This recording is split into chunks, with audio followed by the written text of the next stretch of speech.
नमस्कार साथियों, और स्वागत है आपका हमारे इस आत्म खोज के सफर पर, जहां हम जीवन के उन बंधनों को तोड़ने का प्रयास करते हैं जो हमें आगे बढ़ने से रोकते हैं। आज हम एक ऐसे बंधन की बात करने जा रहे हैं जो दिखाई नहीं देता पर शायद सबसे मजबूत होता है।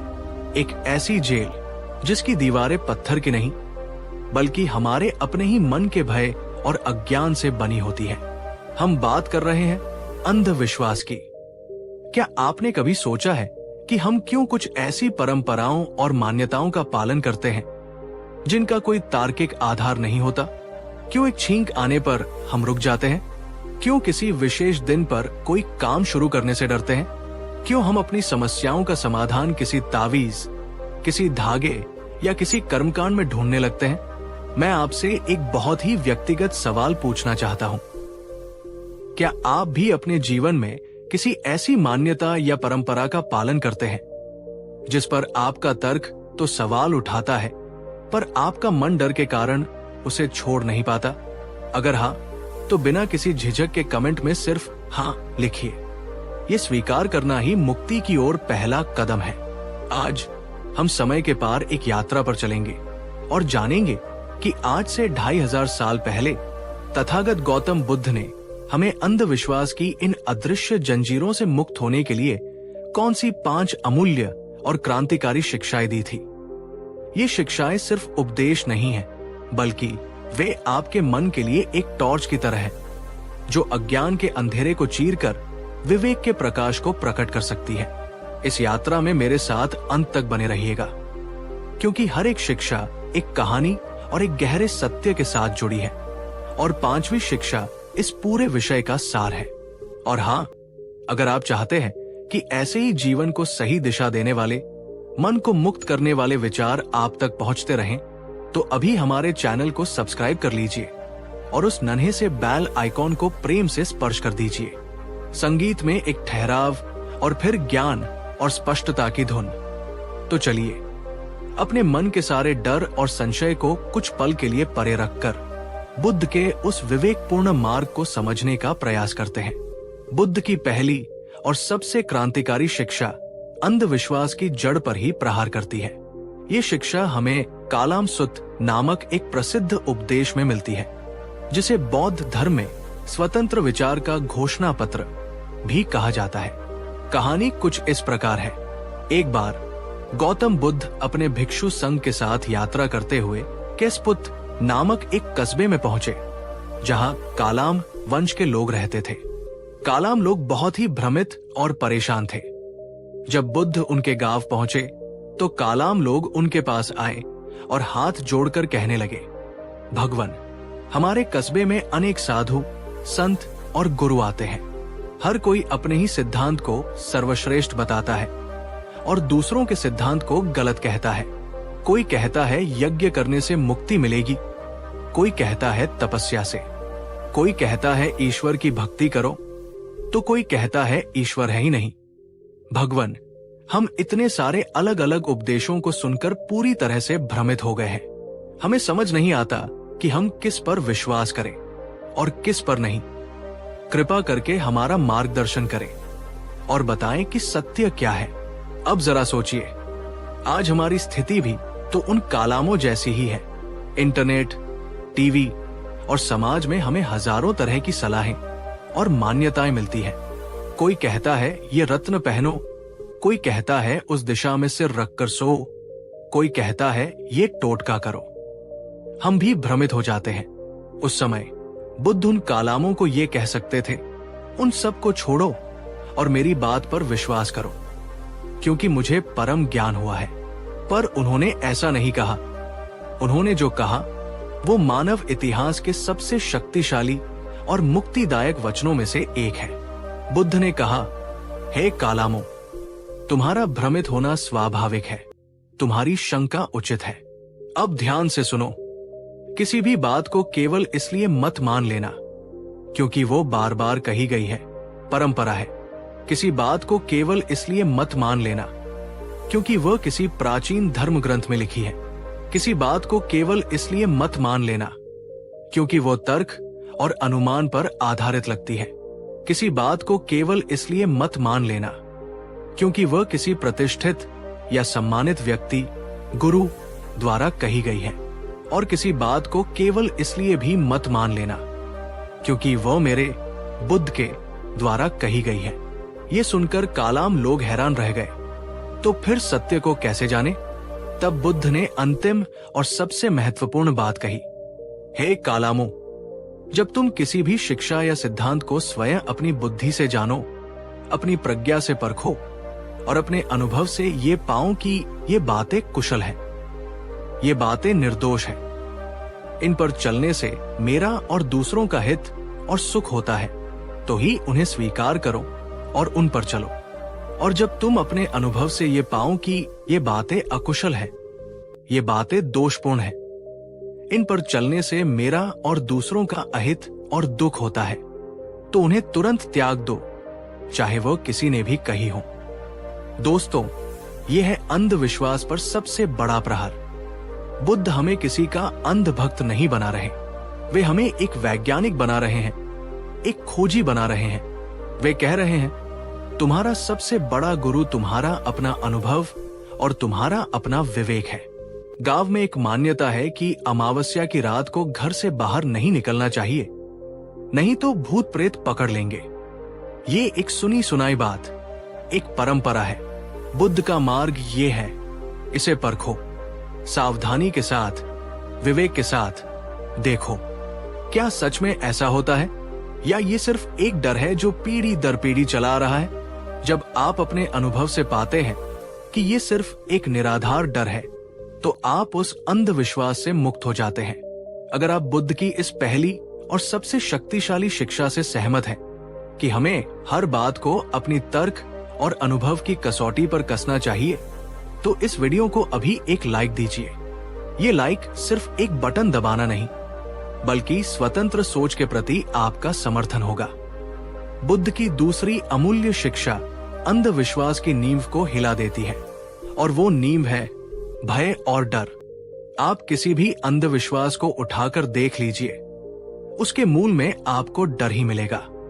ऐसा नहीं किया तो अनिष्ट हो जाएगा। अनिष्ट का डर, शनिदेव नाराज हो जाएंगे। ग्रहों का डर, पितर रुष्ट हो जाएंगे। अदृश्य शक्तियों का डर, किसी की नजर लग जाएगी। दूसरों की नकारात्मक ऊर्जा का डर, ये डर हमारे मन को पंगु बना देता है। ये हमें तर्कपूर्ण ढंग से सोचने नहीं देता। डरा हुआ मन आसानी से किसी भी बात को मान लेता है, चाहे वो कितनी भी बेतुकी क्यों न हो। बुद्ध ने इस भय आधारित जीवन शैली को पूरी तरह से नकार दिया। उन्होंने सिखाया कि भय अज्ञान की संतान है। जहां अज्ञान है वहां भय है, और जहां प्रज्ञा, सही समझ का प्रकाश है, वहां भय का अंधेरा टिक ही नहीं सकता। उन्होंने कहा, भय से कोई भी सत्य नहीं मिलता। जो व्यक्ति भय से प्रेरित होकर कोई धार्मिक कार्य करता है, वो वास्तव में धर्म का पालन नहीं कर रहा, वो तो बस अपने डर से सौदा कर रहा है। एक कहानी से इसे समझते हैं। एक बार एक गांव में भयंकर महामारी फैली, लोग मरने लगे। गांव के पुजारी ने कहा, देवी मां रुष्ट हो गई है, हमें उन्हें प्रसन्न करने के लिए सैकड़ों बकरों की बलि देनी होगी। डरे हुए गांव वाले बलि की तैयारी करने लगे। उसी समय बुद्ध अपने कुछ भिक्षुओं के साथ उस गांव में पहुंचे। उन्होंने लोगों को डरा हुआ और निरीह पशुओं को मारने के लिए तैयार देखा। बुद्ध ने गांव वालों से पूछा, तुम ये हिंसा क्यों कर रहे हो? लोगों ने कहा, भगवान, देवी को प्रसन्न करने के लिए, ताकि ये महामारी रुक जाए। तब बुद्ध ने उनसे बहुत ही सरल पर गहरा प्रश्न पूछा, क्या कोई मां अपने ही बच्चों की हत्या से प्रसन्न हो सकती है? क्या कोई सच्ची दैवीय शक्ति करुणा के बजाय रक्त से प्रसन्न होगी? और जरा सोचो, ये बीमारी गंदगी और अस्वच्छता के कारण फैल रही है। क्या अपने गांव को साफ सुथरा रखना, बीमार लोगों की सेवा करना और औषधि का प्रबंध करना ज्यादा तार्किक उपाय नहीं है, बजाय इसके कि तुम असहाय पशुओं की हत्या करो? बुद्ध ने बलि को रुकवाया और लोगों को स्वच्छता, समझ और सेवा, करुणा का मार्ग दिखाया। उन्होंने बीमारों की सेवा के लिए अपने भिक्षुओं को लगा दिया। धीरे धीरे सही उपायों से गांव में महामारी नियंत्रित हो गई। ये कहानी हमें क्या सिखाती है?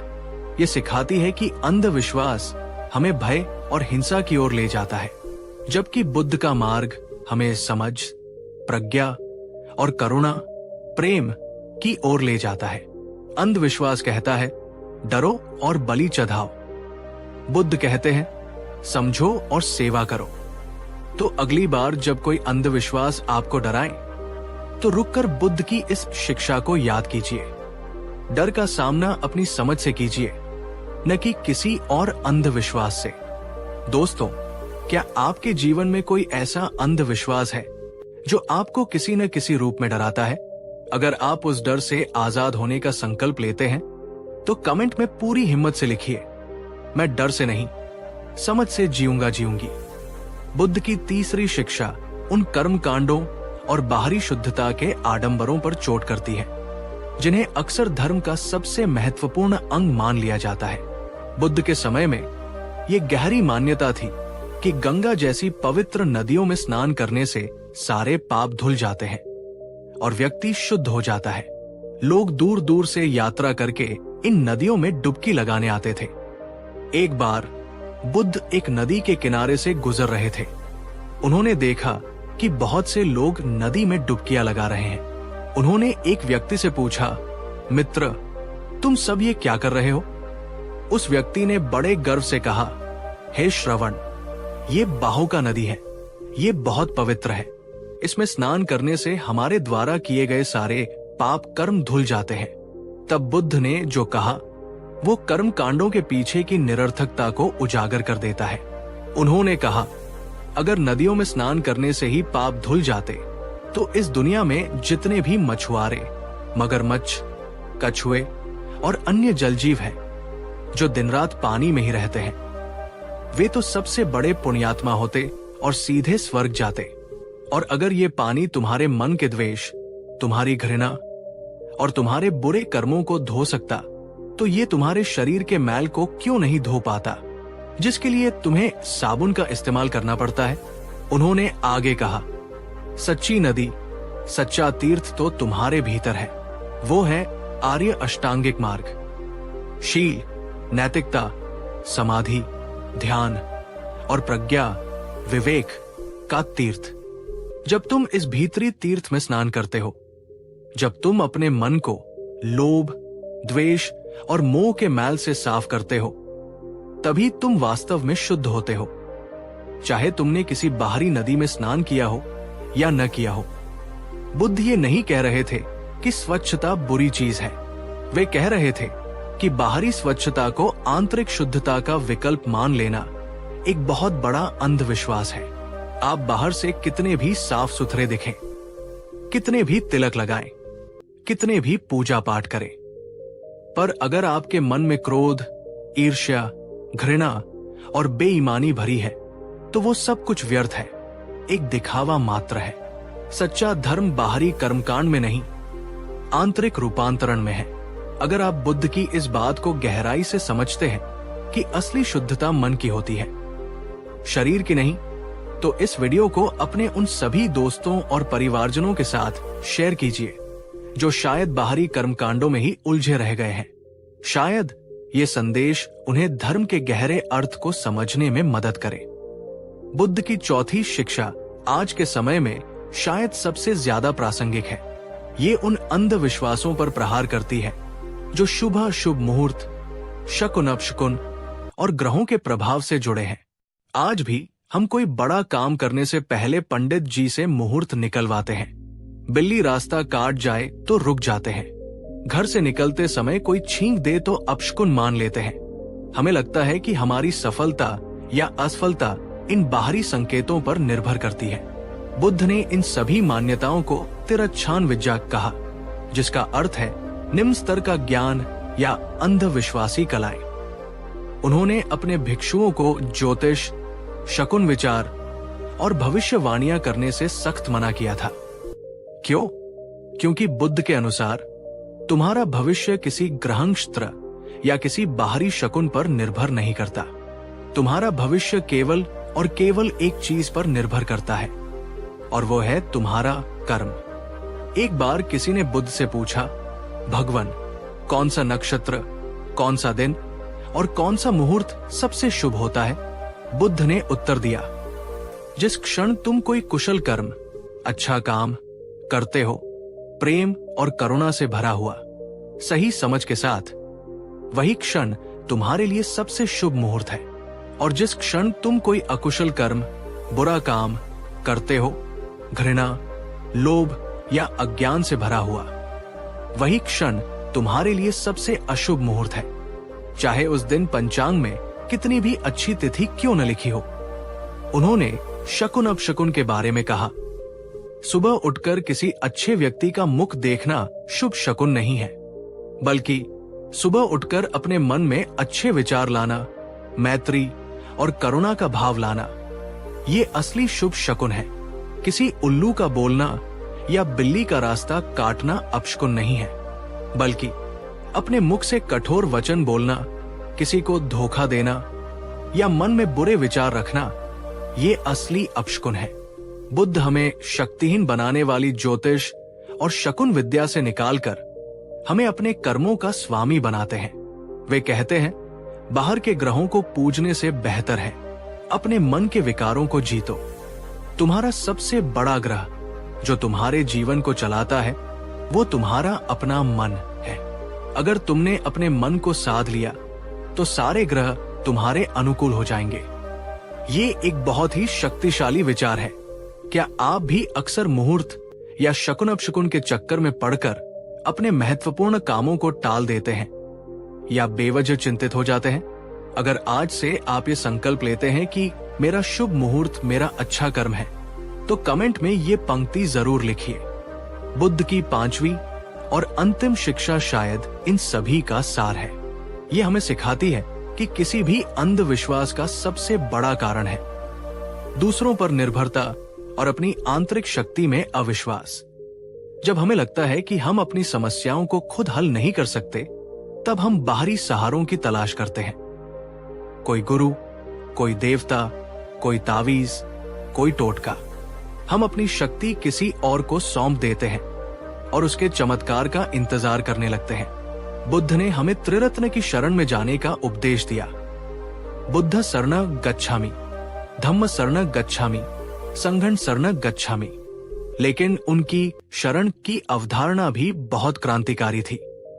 बुद्ध की शरण में जाने का मतलब किसी व्यक्ति विशेष की पूजा करना नहीं, बल्कि अपने भीतर की बुद्ध क्षमता में विश्वास करना है। धम्म की शरण में जाने का मतलब किसी किताब को पूजना नहीं, बल्कि प्रकृति के नियमों जैसे कर्म का नियम, अनित्यता को समझना और उनके अनुसार जीना है।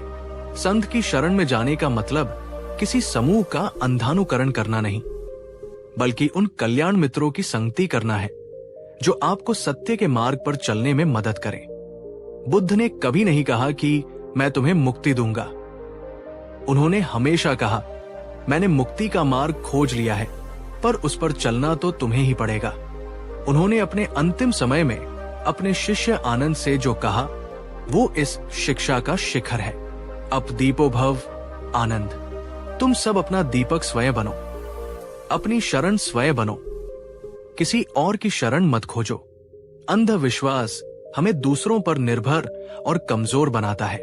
बुद्ध का धम्म हमें आत्मनिर्भर और शक्तिशाली बनाता है। अंधविश्वास कहता है, कोई और तुम्हारी रक्षा करेगा। बुद्ध कहते हैं, अत्ता ही अत्नो नाथ हो, तुम ही अपने स्वामी हो, तुम ही अपने रक्षक हो। तो जब भी आप किसी अंधविश्वास के जाल में खुद को फंसता हुआ पाएं, तो रुककर खुद से पूछें, क्या ये मुझे शक्तिशाली बना रहा है या कमजोर? क्या ये मुझे आत्मनिर्भर बना रहा है या दूसरों पर आश्रित?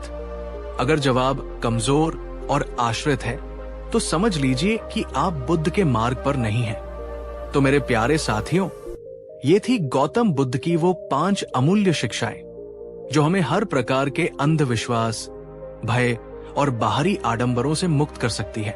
1. हर बात को अपने तर्क और अनुभव की कसौटी पर कसो। कालाम सुत्त। 2.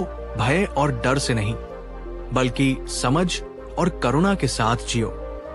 3. आंतरिक शुद्धता पर ध्यान दो, बाहरी कर्म कांडों पर नहीं। 4. तुम्हारा सबसे बड़ा मुहूर्त तुम्हारा अच्छा कर्म है, कोई ग्रह या शकुन नहीं। 5. आत्मनिर्भर बनो, अपना दीपक स्वयं बनो। बुद्ध का मार्ग किसी भी आस्था या परंपरा का अपमान नहीं करता। वो बस हमें आंखें खोलकर देखने के लिए कहता है। वो हमें भेड़ बनने के बजाय एक जागरूक इंसान बनने के लिए प्रेरित करता है। अब सवाल यह है, इन 5 शिक्षाओं में से कौन सी एक शिक्षा ने आपको सबसे ज्यादा प्रभावित किया और जिसे आप आज से ही अपने जीवन में लागू करने का प्रयास करेंगे? अपना जवाब नीचे कमेंट सेक्शन में जरूर साझा कीजिए। आपके विचार पढ़ना हम सबके लिए प्रेरणादायक होगा। दोस्तों, अगर आपको ये वीडियो ज्ञानवर्धक लगा हो, अगर इसने आपके मन के किसी कोने में विवेक का एक छोटा सा दीपक भी जलाया हो, तो कृपया इस वीडियो को लाइक करें। इसे अपने दोस्तों और परिवार के साथ शेयर करें ताकि ये संदेश उन तक भी पहुंचे जो शायद आज भी अंधविश्वास के अंधेरे में जी रहे हैं। और हाँ, ऐसे ही गहरे और जीवन को बदलने वाले संवादों के लिए हमारे चैनल को सब्सक्राइब करना बिल्कुल न भूलें। कहानी 2 एल। नमस्कार साथियों, और स्वागत है आपका हमारी इस नई जीवन को झकझोर देने वाली श्रृंखला में। आज हम एक ऐसे प्रश्न की गहराइयों में उतरने जा रहे हैं जिसने सदियों से इंसान को उलझा रखा है, उसे कभी लाचार बनाया है तो कभी उम्मीद दी है। वो प्रश्न है, क्या हमारा जीवन पहले से ही लिखा जा चुका है? क्या हमारी सफलता, हमारी असफलता, हमारा सुख, हमारा दुख, सब कुछ भाग्य की किताब में पहले से ही दर्ज है? क्या आपने कभी खुद को ये कहते हुए पाया है, मेरी किस्मत ही खराब है? या जब कुछ अच्छा होता है तो कहते हैं, ये सब भाग्य का खेल है। हम अपनी हथेलियों की लकीरों में, अपनी जन्म कुंडली के ग्रहों में और तांत्रिकों ज्योतिषियों के शब्दों में अपने भविष्य का खाका ढूंढते रहते हैं। हम ये मानकर बैठ जाते हैं कि जो होना है वो होकर रहेगा और हम उस नियति के हाथ की बस एक कठपुतली है। लेकिन क्या ये पूरा सच है? क्या हो अगर मैं आपसे कहूं कि आज से 2500 साल पहले एक महाज्ञानी ने इस भाग्य के भ्रम को सिरे से नकार दिया था? क्या हो अगर मैं आपसे कहूं कि उन्होंने हमें बताया था कि हम कठपुतलियां नहीं बल्कि अपने जीवन के शिल्पकार हैं?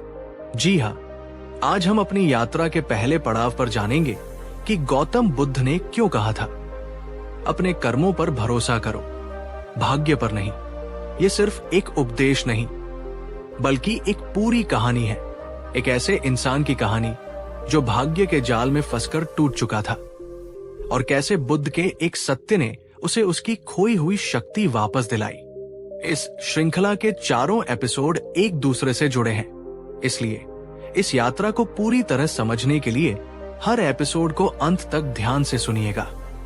और अगर आप चाहते हैं कि आपके जीवन की दिशा बदलने वाली ये ज्ञान गंगा आप तक निरंतर पहुंचती रहे, तो अभी हमारे चैनल को सब्सक्राइब कर लीजिए और बेल आइकॉन को दबाना न भूलें। तो चलिए अपने मन के सारे पूर्व ग्रहों को एक तरफ रखकर एक गहरी सांस लेते हैं और उस कहानी में प्रवेश करते हैं जो शायद आपके भाग्य को देखने का नजरिया हमेशा के लिए बदल दे। ये बात उस समय की है जब मगध का साम्राज्य अपनी समृद्धि के लिए जाना जाता था। उसी साम्राज्य के एक छोटे से गांव में हरिदास नाम का एक किसान रहता था। हरिदास मेहनती था, उसके इरादे नेक थे, पर उसका सबसे बड़ा शत्रु था उसका अपना विश्वास, भाग्य पर अटूट विश्वास। बचपन में एक ज्योतिषी ने उसकी कुंडली देखकर भविष्यवाणी की थी, इस बालक के भाग्य में आजीवन संघर्ष और दरिद्रता लिखी है। ये चाहे कितनी भी मेहनत कर ले, इसे कभी अपनी मेहनत का पूरा फल नहीं मिलेगा।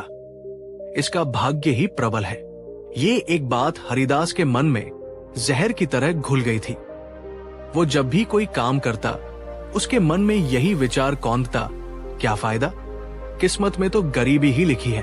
अगर फसल अच्छी होती तो वो कहता, ये तो बस संयोग है, अगली बार देखना, भाग्य अपना रंग जरूर दिखाएगा।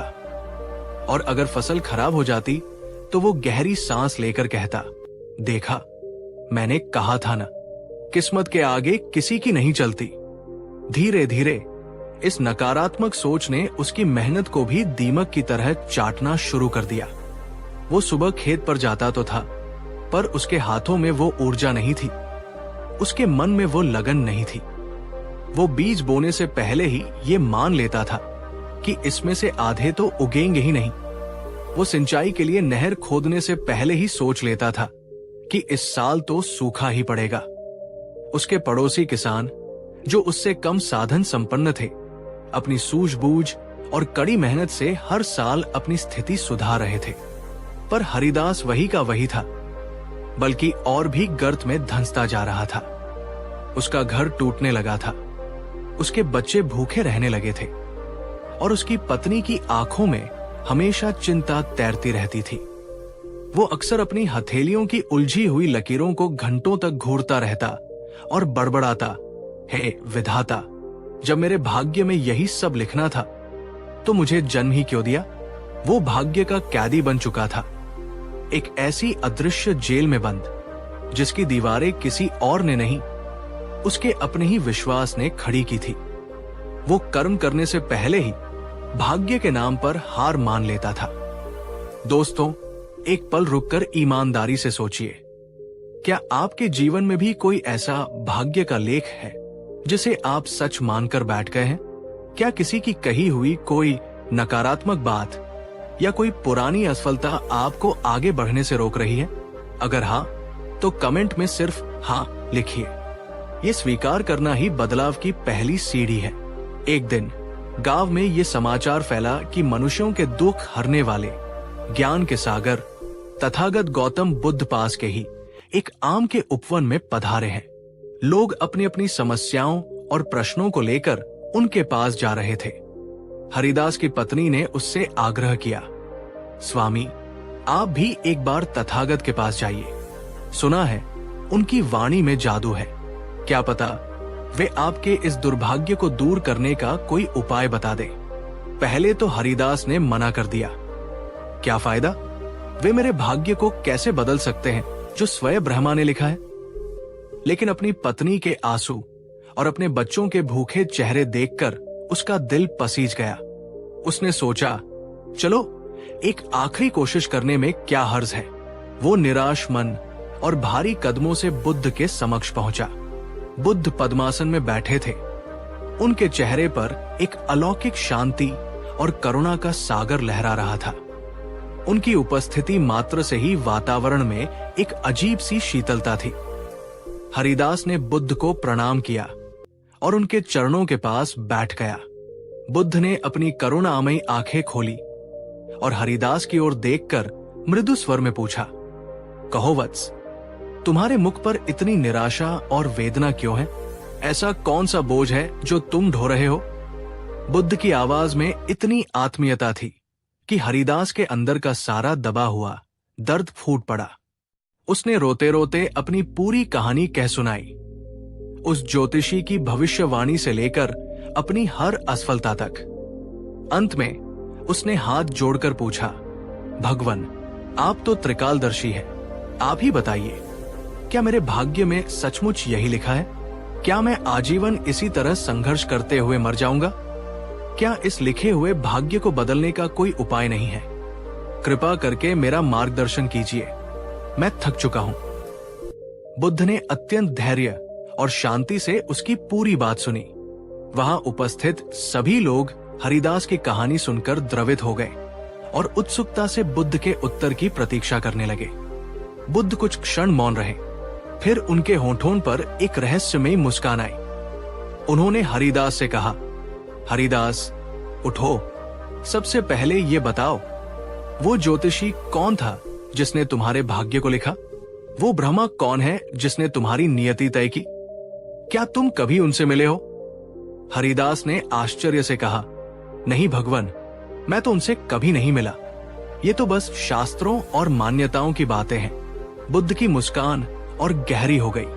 उन्होंने कहा, वत्स, जिस चीज को तुमने कभी देखा नहीं, जिसे तुमने कभी जाना नहीं, उसके लिखे हुए एक लेख पर तुमने अपने पूरे जीवन को, अपनी पूरी शक्ति को दांव पर लगा दिया? ये एक सीधा और सरल प्रश्न था, पर इसने हरिदास को अंदर तक हिलाकर रख दिया। बुद्ध ने हरिदास के भ्रम को तोड़ने के लिए उसे समझाना शुरू किया।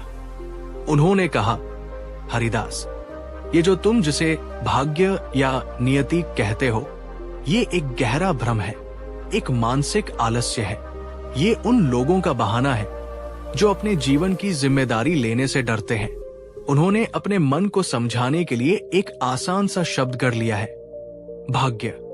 जरा सोचो, अगर सब कुछ पहले से ही लिखा हुआ है तो फिर प्रयास का, पुरुषार्थ का, अच्छे और बुरे का क्या अर्थ रह जाता है? फिर तो एक हत्यारा भी कह सकता है कि मेरे भाग्य में हत्या करना लिखा था, और एक पुण्यात्मा भी अपनी अच्छाई का श्रेय भाग्य को ही देगा। ऐसे में तो कर्म का कोई मूल्य ही नहीं रह जाएगा। क्या ये तर्क संगत लगता है? बुद्ध ने उसे एक उदाहरण दिया। मान लो तुम्हें किसी दूसरे नगर जाना है। मैं तुम्हें उस नगर का एक नक्शा देता हूं। वो नक्शा तुम्हें रास्ता बता सकता है, तुम्हें बता सकता है कि कहां नदी है, कहां पहाड़ है, कहां सीधा मार्ग है और कहां कठिन। पर क्या वह नक्शा तुम्हें उठाकर उस नगर तक पहुंचा सकता है? नहीं, चलना तो तुम्हें ही पड़ेगा, अपने पैरों से, अपनी हिम्मत से।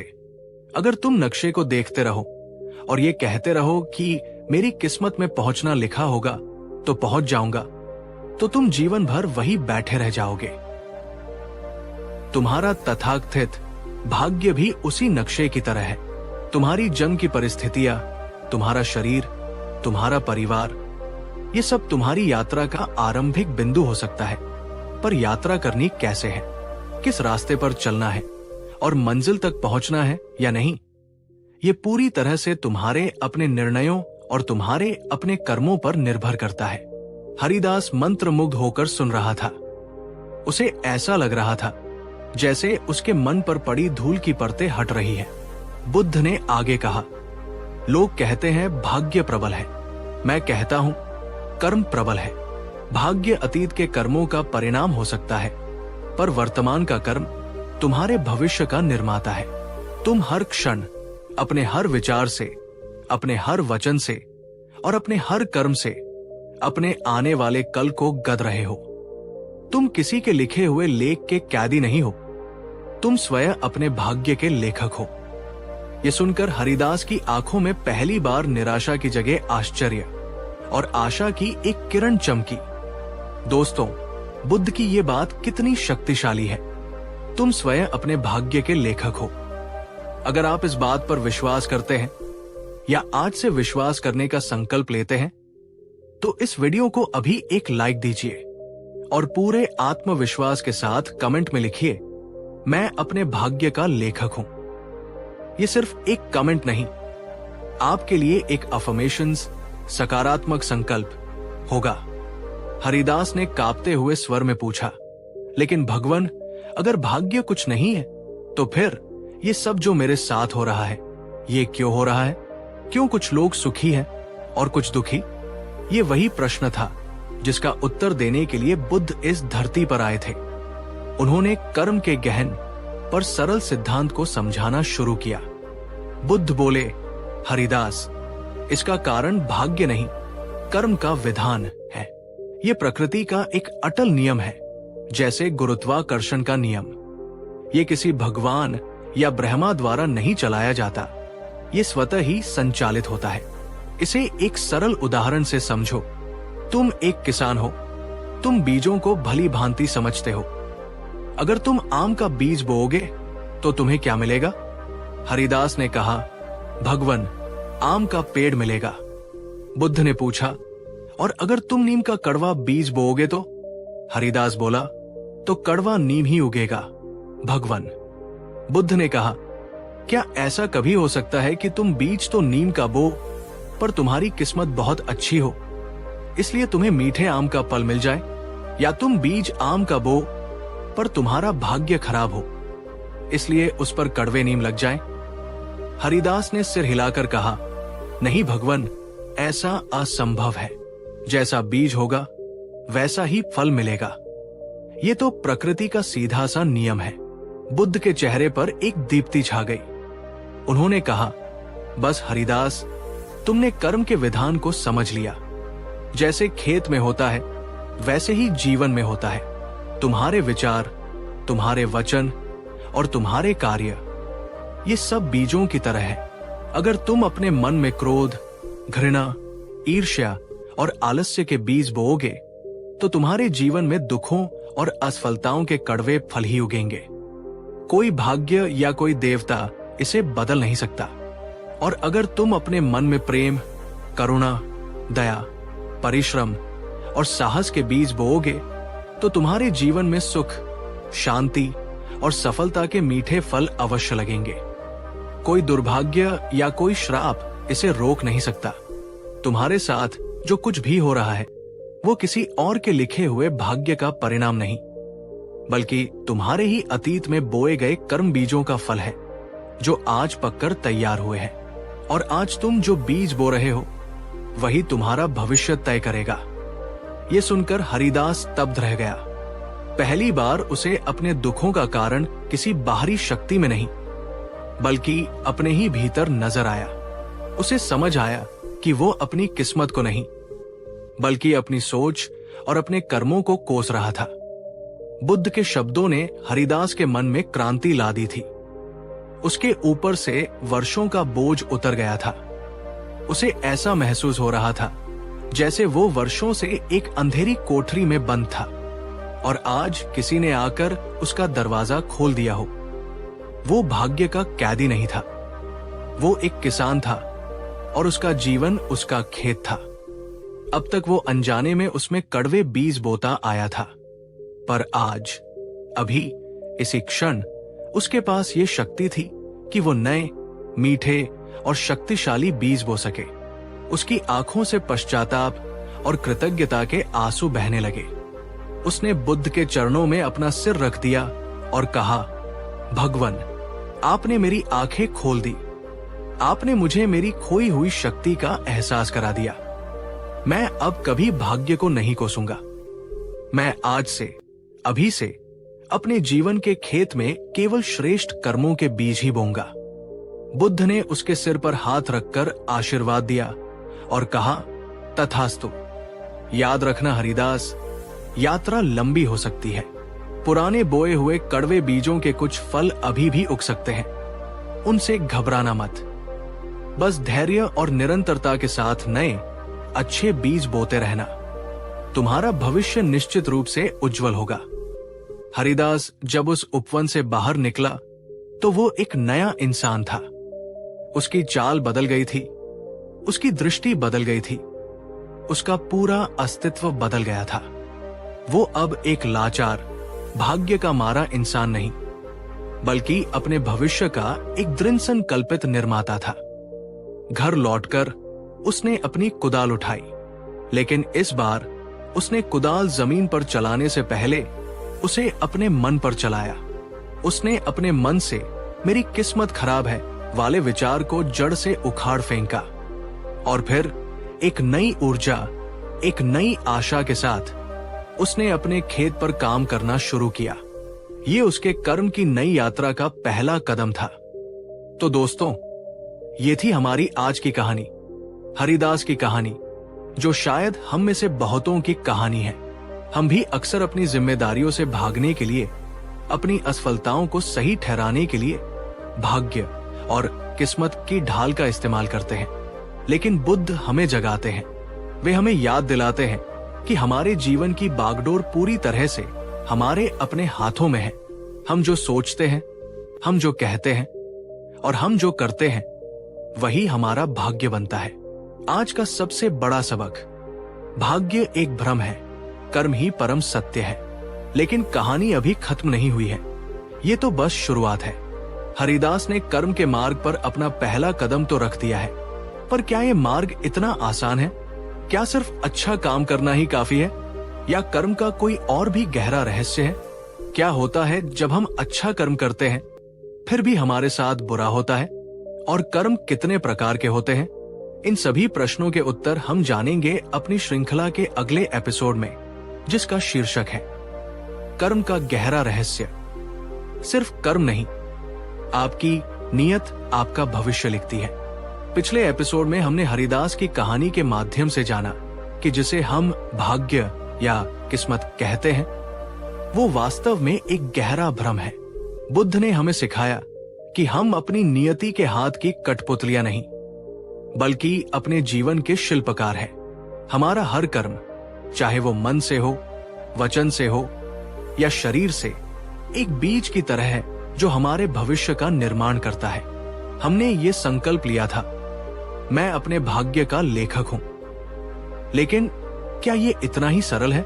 क्या सिर्फ अच्छे दिखने वाले काम कर लेना ही काफी है? क्या आपके मन में कभी ये सवाल उठा है, मैं तो हमेशा सबके साथ अच्छा करता हूं, फिर भी मेरे साथ ही बुरा क्यों होता है?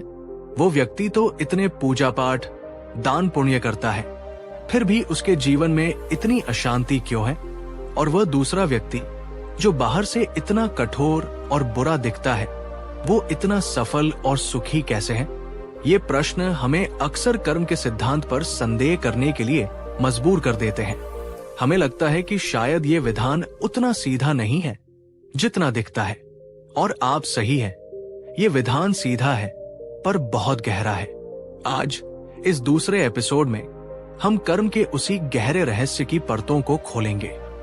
हम जानेंगे कि गौतम बुद्ध के अनुसार हमारे कर्म का फल सिर्फ बाहरी क्रिया पर नहीं, बल्कि एक और ज्यादा शक्तिशाली चीज पर निर्भर करता है, और वो है हमारी नियत, हमारी चेतना, हमारा इंटेंशन।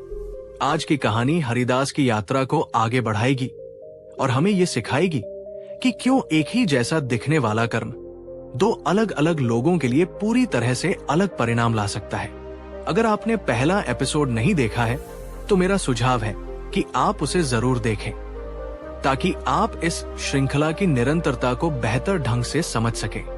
और हाँ, अगर आप कर्म के इस गूढ़ रहस्य को पूरी तरह समझना चाहते हैं तो इस वीडियो के अंत तक मेरे साथ बने रहिएगा। तो चलिए अपने मन के दरवाजे खोलकर उस सूक्ष्म सत्य को जानने के लिए तैयार हो जाइए जो हमारे हर कर्म के पीछे छिपा होता है। बुद्ध से मिलकर लौटने के बाद हरिदास एक बिल्कुल नया इंसान बन चुका था। उसके मन से भाग्य का बोझ उतर चुका था और उसकी जगह कर्म के सिद्धांत ने ले ली थी। अब वो सुबह होने का इंतजार नहीं करता था, बल्कि सुबह उसके उठने का इंतजार करती थी। उसने अपने सूखे पड़े खेत में दिन रात एक कर दिए। उसने जमीन को खोदा, उसमें खाद डाली, नई नहरें बनाई और सबसे अच्छी गुणवत्ता वाले बीज बोए। अब वो हर काम पूरी लगन, पूरी ऊर्जा और एक सकारात्मक सोच के साथ करता था। वो बीज बोते हुए ये नहीं सोचता था कि ये उगेगा या नहीं, बल्कि ये सोचता था कि मैं इसे उगाने के लिए अपनी पूरी शक्ति लगा दूंगा। उसकी इस बदली हुई ऊर्जा का असर उसके परिवार पर भी पड़ा। उसकी पत्नी अब ज्यादा खुश रहने लगी। उसके बच्चे भी उसके काम में हाथ बंटाने लगे। गांव के जो लोग पहले उसे भाग्य का मारा कहकर उसका उपहास उड़ाते थे, अब वे उसकी मेहनत देखकर आश्चर्यचकित थे। कुछ महीनों की अथक मेहनत के बाद परिणाम दिखने शुरू हुए। उसका खेत, जो कभी बंजर और वीरान दिखता था, अब हरी भरी फसल से लहला रहा था। वैसी फसल उस गांव में किसी और की नहीं थी। जब फसल कटी तो उसे उम्मीद से कई गुना ज्यादा अनाज मिला। उसने अपना सारा कर्ज चुका दिया, घर की मरम्मत करवाई और कई वर्षों बाद उसके परिवार ने भरपेट भोजन किया। हरिदास की आंखों में खुशी के आंसू थे। उसने मन ही मन बुद्ध को प्रणाम किया और सोचा, तथागत ने सत्य ही कहा था, कर्म ही प्रबल है। जैसा मैंने बोया वैसा ही मैंने काटा। लेकिन कहानी यहाँ एक नया मोड़ लेती है। उसी गांव में एक और व्यक्ति रहता था जिसका नाम था धनपाल। धनपाल गांव का सबसे अमीर सेठ था। वो बहुत धार्मिक भी था। वो रोज मंदिर जाता, बड़े बड़े दान देता, साधु संतों के लिए विशाल भंडारे आयोजित करता और हमेशा मीठी मीठी बातें करता। बाहर से देखने पर वो एक आदर्श पुण्यात्मा व्यक्ति लगता था। हरिदास ने जब अपनी फसल का एक हिस्सा गांव के गरीबों में बांटने का निश्चय किया, तो धनपाल ने भी एक बड़े भंडारे का आयोजन किया। हरिदास ने अपने छोटे से आंगन में कुछ भूखे परिवारों को प्रेम से भोजन कराया। वही धनपाल ने पूरे गांव को भोजन कराया, जिसमें बड़े बड़े अधिकारी और प्रतिष्ठित लोग भी शामिल थे। हरिदास ने सोचा, धनपाल सेठ कितने पुण्यात्मा हैं। वे मुझसे कहीं ज्यादा बड़े और अच्छे कर्म कर रहे हैं। उनका भविष्य तो निश्चित ही बहुत उज्जवल होगा। पर कुछ ही समय बाद गांव में एक अजीब घटना घटी। धनपाल सेठ का इकलौता बेटा एक गंभीर बीमारी से ग्रस्त हो गया। सेठ ने देश के बड़े बड़े वैद्यों को बुलाया, पानी की तरह पैसा बहाया, मंदिरों में मन्नतें मांगी और भी बड़े बड़े दान पुण्य किए, पर उसका बेटा ठीक नहीं हुआ। धनपाल दिन रात चिंता और दुख में घुलने लगा। उसकी सारी संपत्ति और सारे पुण्य कर्म उसे शांति का एक क्षण भी नहीं दे पा रहे थे। ये देखकर हरिदास एक गहरे भ्रम में पड़ गया। वो सोचने लगा, ये कैसा विधान है। मैंने तो अभी कुछ ही अच्छे कर्म करने शुरू किए हैं और मेरा जीवन संवर गया। और धनपाल सेठ, जो जीवन भर इतने पुण्य कर्म करते आए, वे इतने गहरे दुख में क्यों डूब गए? क्या बुद्ध का बताया कर्म का सिद्धांत अधूरा है, या इसमें कोई और भी गहरा रहस्य छिपा है? इस पहेली को सुलझाने के लिए हरिदास ने एक बार फिर तथागत की शरण में जाने का निश्चय किया। दोस्तों, क्या आपके मन में भी कभी हरिदास जैसा ही सवाल उठा है? क्या आपने भी कभी किसी अच्छे व्यक्ति को कष्ट में और किसी बुरे व्यक्ति को सुख में देखकर कर्म के विधान पर प्रश्न उठाया है? कमेंट में अपनी राय जरूर साझा करें। क्या आपको लगता है कि सिर्फ बाहरी कर्म ही काफी है, या कुछ और भी है जो मायने रखता है? हरिदास जब दूसरी बार बुद्ध के पास पहुंचा, तो उसके चेहरे पर पहली बार वाली निराशा नहीं थी, बल्कि एक गहरी जिज्ञासा और उलझन थी। उसने बुद्ध को प्रणाम किया और अपनी सफलता की कहानी सुनाई और उनके प्रति अपनी कृतज्ञता व्यक्त की। बुद्ध उसकी प्रगति देखकर प्रसन्न हुए। उन्होंने कहा, हरिदास, ये तुम्हारे ही पुरुषार्थ का फल है। तुमने सही बीज बोए, इसलिए तुम्हें मीठे फल मिले। तब हरिदास ने संकोच के साथ अपनी उलझन व्यक्त की। उसने धनपाल सेठ की कहानी सुनाई, उसके पुण्य कर्मों की, और फिर उसके बेटे की बीमारी और उसके अपने दुख की। अंत में उसने पूछा, भगवान, मैं ये नहीं समझ पा रहा हूं। धनपाल सेठ के कर्म तो मेरे कर्मों से कहीं ज्यादा बड़े और श्रेष्ठ दिखते हैं, फिर भी वे इतने अशांत और दुखी क्यों हैं? और मुझे इतने कम प्रयास में ही सुख और शांति क्यों मिल रही है? कृपा करके कर्म के इस रहस्य को समझाइए। मेरा मन बहुत व्याकुल है। ये प्रश्न सुनकर बुद्ध के चेहरे पर एक गंभीर पर शांत भाव आया। वे समझ गए कि अब हरिदास को कर्म के दूसरे और ज्यादा सूक्ष्म सत्य को बताने का सही समय आ गया है। बुद्ध ने कहा, हरिदास, तुम बाहरी क्रियाओं को देखकर भ्रमित हो रहे हो। कर्म का विधान इतना सतही नहीं है। वो किसी तराजू की तरह तुम्हारे कर्मों को नहीं तौलता कि किसने 1 किलो दान दिया और किसने 10 किलो। कर्म का विधान तो उस मूल को देखता है जहां से कर्म का जन्म होता है, और कर्म का जन्म होता है चेतना से, जिसे तुम आम भाषा में नियत या इंटेंशन कहते हो। बुद्ध ने अपनी बात को स्पष्ट करने के लिए कहा, एक ही क्रिया, बिल्कुल एक जैसी दिखने वाली क्रिया 2 अलग अलग नियतों से की जा सकती है, और इसीलिए उनके परिणाम भी आकाश पाताल जितने भिन्न होते हैं। कर्म केवल वो नहीं है जो तुम शरीर से करते हो। कर्म एक त्रिआयामी प्रक्रिया है, मन, वचन और काय, शरीर। और इन तीनों में भी मन अर्थात तुम्हारी चेतना, तुम्हारी नियत ही सबसे प्रधान है। तुम्हारी नियत ही तुम्हारे कर्म के बीज का डीएनए तय करती है कि वो मीठा फल देगा या कड़वा। ये सुनकर हरिदास और भी ध्यान मग्न हो गया। उसे लग रहा था कि वो ज्ञान के एक नए और गहरे सागर में प्रवेश कर रहा है। बुद्ध ने हरिदास को नियत के विज्ञान को सरल उदाहरणों से समझाना शुरू किया। उन्होंने कहा, हरिदास, कल्पना करो एक वैद्य, डॉक्टर की वो अपनी छुरी से एक रोगी के पेट को चीरता है। इससे रोगी को पीड़ा होती है, रक्त भी बहता है। अब कल्पना करो एक डाकू की, वह भी अपनी छुरी से किसी राहगीर के पेट को चीरता है। उसे भी पीड़ा होती है और रक्त बहता है। अब तुम बताओ, बाहर से देखने पर तो दोनों की क्रिया एक जैसी है, छुरी से पेट को चीरना, पर क्या इन दोनों कर्मों का फल एक जैसा होगा? हरिदास ने तुरंत कहा, नहीं भगवान, बिल्कुल नहीं। वैद्य का कर्म पुण्य है, क्योंकि उसकी नियत रोगी की जान बचाने की थी, और डाकू का कर्म पाप है, क्योंकि उसकी नियत लूटने और हानि पहुंचाने की थी। बुद्ध के चेहरे पर संतोष की मुस्कान फैल गई। उन्होंने कहा, बिल्कुल सही, तुमने स्वयं ही रहस्य को समझ लिया। क्रिया महत्वपूर्ण नहीं है, क्रिया के पीछे की चेतना, क्रिया के पीछे की नियत ही सब कुछ है। अब धनपाल के कर्मों को इसी दृष्टि से देखो। वो दान देता है, ये बाहर से दिखता है, पर उसके मन के भीतर क्या चल रहा है? क्या वो सचमुच गरीबों की पीड़ा को महसूस करके करुणा से भरकर दान दे रहा है, या वो इसलिए दान दे रहा है ताकि समाज में उसकी प्रतिष्ठा बढ़े, लोग उसे धर्मात्मा कहें और उसे स्वर्ग में स्थान मिले? उसकी नियत में सेवा का भाव है या अहंकार और लोभ का?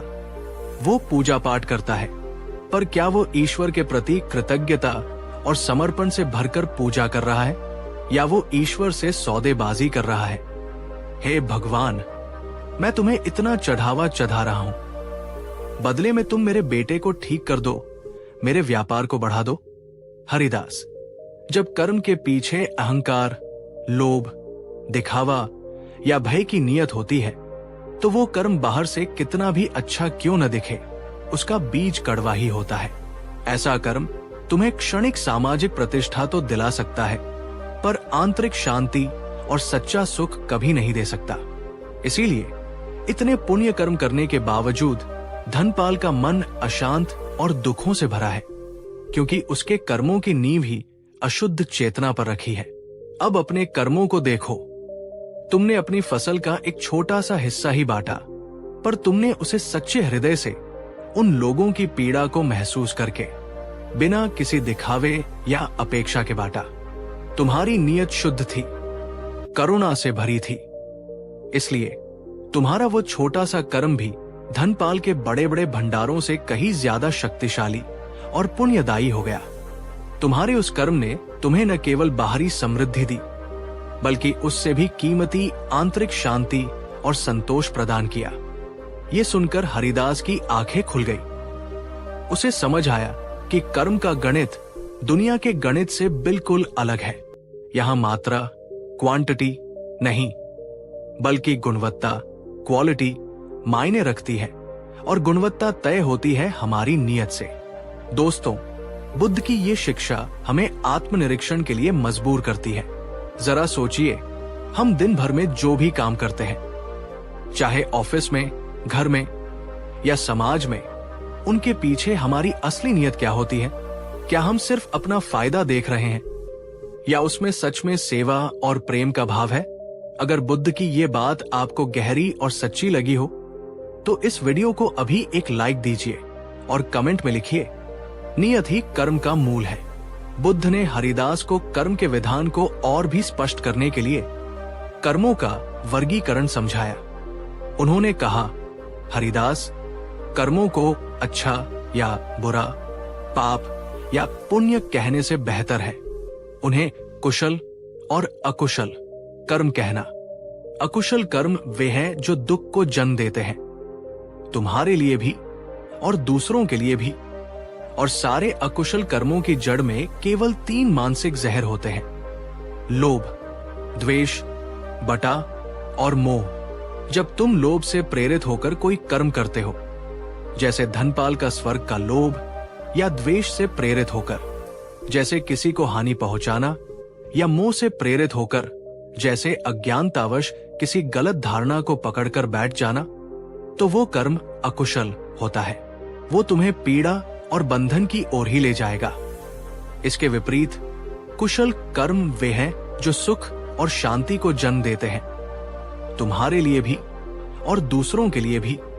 और सारे कुशल कर्मों की जड़ में भी केवल 3 अमृत तत्व होते हैं। अलोभ, उदारता दान, अद्वेष, प्रेम मैत्री करुणा, और अमोह, प्रज्ञा ज्ञान समझ। जब तुम उदारता की नियत से कोई कर्म करते हो, या प्रेम और करुणा की नियत से, या सही समझ और ज्ञान के साथ, तो वो कर्म कुशल होता है। वो तुम्हें मुक्ति और आनंद की ओर ले जाएगा।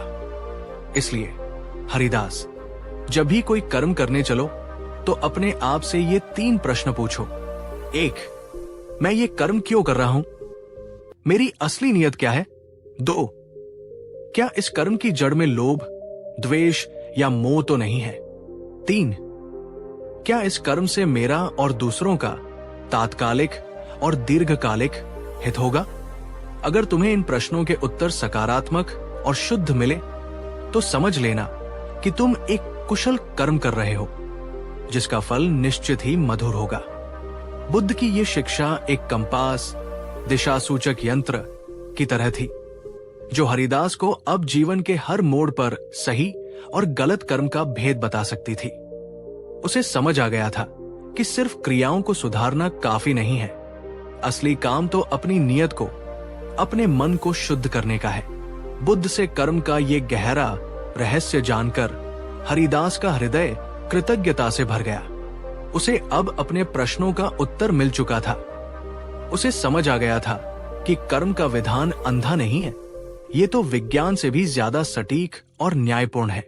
उसने बुद्ध को वचन दिया, भगवन, अब मैं न केवल अपने बाहरी कर्मों को, बल्कि अपने मन के हर विचार और हर भावना के प्रति भी जागरूक रहूंगा। मैं अपने मन के खेत से लोभ, द्वेष और मोह के खरपतवार को निरंतर उखाड़ता रहूंगा और उसमें प्रेम, करुणा और प्रज्ञा के बीज बोऊंगा। जब हरिदास गांव लौटा तो उसके अंदर एक और भी गहरा परिवर्तन आ चुका था। अब वो सिर्फ एक मेहनती किसान नहीं, बल्कि एक जागरूक और ज्ञानी कर्मयोगी बन गया था। वो अब हर काम को एक सेवा की तरह करता। वो अपने बैलों को चारा डालते हुए उनके प्रति कृतज्ञता महसूस करता। वो अपनी पत्नी के लिए पानी भरते हुए उसके प्रति प्रेम महसूस करता। वो अपने बच्चों को सिखाते हुए उनके भविष्य के प्रति करुणा महसूस करता। यहाँ तक कि जब उसने धनपाल सेठ को दुखी देखा तो उसके मन में ये विचार नहीं आया कि देखो, इसे अपने अहंकार का फल मिला, बल्कि उसके मन में धनपाल के प्रति सच्ची करुणा जागी। वो उसके पास गया, उसके दुख में शामिल हुआ और उसे सांत्वना दी। उसने धनपाल को ये नहीं बताया कि तुम्हारे कर्मों में खोट है, बल्कि सिर्फ एक मित्र की तरह उसका हाथ थाम लिया। हरिदास का ये निस्वार्थ करुणा का कर्म शायद उसके खेत में की गई मेहनत से भी बड़ा कुशल कर्म था। उसने जान लिया था कि सबसे बड़ा कर्म है अपने मन को शुद्ध रखना और सभी प्राणियों के प्रति मैत्री का भाव रखना। तो दोस्तों, आज हरिदास की यात्रा ने हमें कर्म के एक और गहरे स्तर पर पहुंचा दिया। हमने सीखा कि हमारे कर्मों की बाहरी शक्ल सूरत से कहीं ज्यादा महत्वपूर्ण है उसके पीछे छिपी हमारी नियत, हमारी चेतना। आज का सबसे बड़ा सबक, कर्म का फल क्रिया से नहीं, चेतना से तय होता है। एक शुद्ध नियत से किया गया छोटा सा काम भी अशुद्ध नियत से किए गए बड़े बड़े यज्ञों और दानों से श्रेष्ठ है। लेकिन कर्म का रहस्य अभी भी पूरी तरह से नहीं खुला है। अगर हमारी नियत ही सब कुछ है, तो क्या अतीत में की गई गलतियों का, अशुद्ध नियत से किए गए कर्मों का कोई प्रायश्चित है? क्या पुराने बुरे कर्मों के फल को मिटाया जा सकता है या उन्हें भोगना ही पड़ेगा? और ये जो कर्म फल है, ये हमें मिलता कब और कैसे है? क्या इसका कोई समय निर्धारित है? इन सभी जटिल और महत्वपूर्ण प्रश्नों के उत्तर हम जानेंगे अपनी श्रृंखला के तीसरे एपिसोड में, जिसका शीर्षक है क्या पुराने कर्मों का फल मिट सकता है? बुद्ध ने बताया कर्म शुद्धि का मार्ग। पिछले 2 एपिसोड्स में हमने बुद्ध के दिखाए मार्ग पर चलते हुए ये समझा कि भाग्य केवल एक मन का भ्रम है और हमारे जीवन की बागडोर पूरी तरह से हमारे कर्मों के हाथ में है। हमने ये भी जाना कि कर्म का फल बाहरी क्रिया से नहीं, बल्कि हमारी आंतरिक नियत या चेतना से तय होता है। लेकिन जब हम अपने भीतर झांकते हैं, जब हम अपने अतीत के पन्नों को पलटते हैं, तो एक बहुत ही असहज और चुभने वाला प्रश्न हमारे सामने खड़ा हो जाता है। उन कर्मों का क्या जो हम अतीत में कर चुके हैं? उन गलतियों का क्या जो हमने अज्ञानतावश, क्रोध में या लोभ में आकर की थी? उन कड़वे बीजों का क्या जिन्हें हम जाने अनजाने अपने जीवन के खेत में बो चुके हैं? क्या हमें उनके कड़वे फलों को भोगने के लिए विवश होना ही पड़ेगा? क्या अतीत के बुरे कर्म एक ऐसी अमिट लकीर है जिसे कभी मिटाया नहीं जा सकता? क्या हम हमेशा अपने अतीत के कैदी बनकर रहेंगे? ये डर, ये अपराध बोध, गिल्ट अक्सर हमें आगे बढ़ने से रोकता है। हमें लगता है कि हमारा भविष्य हमारे अतीत की गलतियों से पहले ही दागी हो चुका है। तो आज के इस एपिसोड में हम इसी सबसे बड़े प्रश्न का उत्तर खोजने का प्रयास करेंगे। हम जानेंगे कि गौतम बुद्ध ने कर्मफल की इस जटिल गुत्थी को कैसे सुलझाया। क्या पुराने कर्मों के फल को पूरी तरह से मिटाया जा सकता है या उसे कम किया जा सकता है? और अगर हाँ, तो उसका मार्ग क्या है? आज की कहानी में हम हरिदास और धनपाल सेठ के जीवन में और गहरे उतरेंगे और एक नए अत्यंत महत्वपूर्ण पात्र से मिलेंगे जो हमें कर्म शुद्धि का मार्ग दिखाएगा। ये एपिसोड आत्मग्लानि और अतीत के बोझ से मुक्ति पाने की कुंजी हो सकता है, इसलिए इसे पूरे ध्यान और खुले मन से अंत तक जरूर सुनिएगा। तो चलिए अपने अतीत के सायों से बाहर निकलकर वर्तमान की शक्ति को समझने की इस यात्रा पर आगे बढ़ते हैं। बुद्ध से कर्म और नियत का गहरा रहस्य जानकर लौटने के बाद हरिदास के जीवन में मानो वसंत आ गया था। वो अब न केवल कड़ी मेहनत करता, बल्कि हर काम को पूरी जागरूकता, प्रेम और करुणा के साथ करता। उसका जीवन एक सतत साधना बन गया था। उसकी समृद्धि दिन प्रतिदिन बढ़ रही थी, पर उससे भी ज्यादा बढ़ रही थी उसके मन की शांति और संतोष। वहीं दूसरी ओर धनपाल सेठ का जीवन पतझड़ की तरह हो गया था। उसके बेटे की बीमारी बढ़ती जा रही थी और सेठ दुख, क्रोध और हताशा में डूबता जा रहा था। उसने पूजा पाठ, दान पुण्य सब कुछ लगभग बंद कर दिया था। वो हर किसी पर चिल्लाता और कहता, कोई भगवान नहीं है, कोई पुण्य कर्म नहीं है, सब धोखा है। एक दिन जब हरिदास अपने खेत से लौट रहा था, तो उसने देखा कि धनपाल का एक पुराना वफादार सेवक, जिसे सेठ ने हाल ही में क्रोध में आकर नौकरी से निकाल दिया था, भूख से व्याकुल होकर रास्ते में बैठा रो रहा था।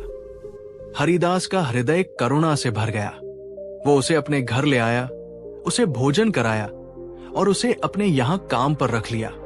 ये बात जब गांव में फैली तो कुछ ईर्ष्यालु लोगों ने धनपाल सेठ के कान भरने शुरू कर दिए। उन्होंने कहा, सेठ जी, देखा, आपका नौकर भी आपका दुश्मन बन गया। ये हरिदास आजकल बहुत धर्मात्मा बन रहा है, पर असल में ये आपकी जगह लेना चाहता है। क्रोध और दुख में अंधे हो चुके धनपाल ने इन बातों पर विश्वास कर लिया। उसे लगा कि हरिदास उसकी बर्बादी का मजाक उड़ा रहा है। एक रात ईर्ष्या और बदले की आग में जलते हुए धनपाल ने चुपके से हरिदास के लहलहाते खेत के एक कोने में आग लगा दी। आग ज्यादा नहीं फैली, पर हरिदास की मेहनत का एक हिस्सा जलकर राख हो गया। सुबह जब हरिदास ने यह देखा तो एक पल के लिए उसका दिल बैठ गया। उसे पता था कि यह काम धनपाल का ही हो सकता है, और यहीं हरिदास के मन में एक नया गहरा द्वंद्व पैदा हुआ। वो सोचने लगा, मैं तो बुद्ध के बताए मार्ग पर चल रहा हूं, मेरी नीयत शुद्ध है, मेरे कर्म कुशल है, मैं किसी का बुरा नहीं चाहता, यहां तक कि मैंने धनपाल के प्रति भी करुणा दिखाई। फिर भी मेरे साथ ये बुरा क्यों हुआ? मेरे अच्छे कर्मों का फल मुझे तुरंत क्यों नहीं मिला? और धनपाल, जिसने इतना बड़ा अकुशल कर्म किया, उसे कोई तत्काल दंड क्यों नहीं मिला? क्या कर्मफल मिलने में कोई देरी होती है, या मेरे ही किसी पुराने बुरे कर्म का फल आज मुझे मिला है?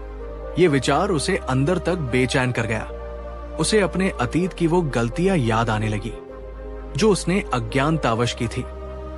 उसे डर लगने लगा कि कहीं वे पुराने कर्म एक एक करके अब अपना फल तो नहीं देंगे। इस गहरी शंका और कर्मफल के समय चक्र टाइमिंग को समझने के लिए हरिदास ने एक बार फिर बुद्ध की शरण में जाने का निर्णय लिया। दोस्तों, हरिदास का ये द्वंद्व बहुत ही स्वाभाविक है। हम सब चाहते हैं कि हमारे अच्छे कर्मों का फल तुरंत मिले और बुरे कर्मों का दंड भी तुरंत। पर जब ऐसा नहीं होता तो हमारा विश्वास डगमगाने लगता है। क्या आपने भी कभी ऐसा महसूस किया है? क्या आपके मन में भी ये सवाल उठा है कि कर्मफल कब और कैसे मिलता है? अपनी राय कमेंट्स में साझा करें। हरिदास जब तीसरी बार बुद्ध के पास पहुंचा तो उसके मन में एक साधक की सच्ची जिज्ञासा थी। वो कर्म के विधान की कार्यप्रणाली को पूरी तरह से समझ लेना चाहता था।